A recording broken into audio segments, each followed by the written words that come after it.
GST ഇനത്തിൽ 10.46 കോടി രൂപ പിഴയടയ്ക്കാൻ ഫെഡറൽ ബാങ്കിന് നോട്ടീസ്.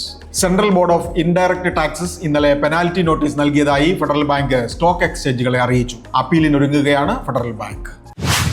സ്നാക്സ് വിപണിയിൽ പേരെടുത്ത ഹാൽദിറാമിന്റെ ഓഹരി സ്വന്തമാക്കാൻ പെപ്സിക്കോ തീവ്ര ശ്രമത്തിൽ. എന്താണ് കാരണം? 2032 ആകുമ്പോൾ എരിവും പുളിയും മധുരവും നിറഞ്ഞ കറുമുറ വിപണിയുടെ വ്യാപാരം 95,000 കോടി കടക്കുമെന്നാണ് കണക്ക്. 88 വർഷമായി സ്നാക്സ് വിപണിയിലുള്ള ഹാൽദിറാമിന്റെ ഇന്നത്തെ മൂല്യം 90,000 കോടി. ഉടമകളായ അഗർവാൾ കുടുംബമാകട്ടെ 15% ഓഹരി വിൽക്കാനുള്ള നീക്കത്തിൽ.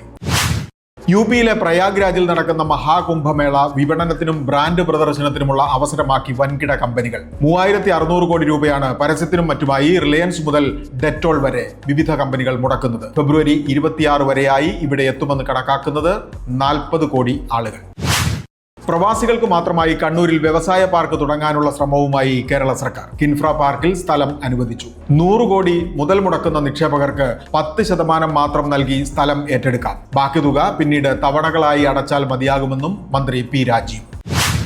ഡിസംബറിൽ കയറ്റുമതി കൂടി, ഇറക്കുമതി കുറഞ്ഞു. അതുവഴി ഇന്ത്യയുടെ വ്യാപാര കമ്മിയിൽ കുറവ്. നവംബറിൽ 3,284 കോടി ഡോളർ ആയിരുന്നത് ഡിസംബറിൽ 2,194 കോടി ഡോളറിലെത്തി.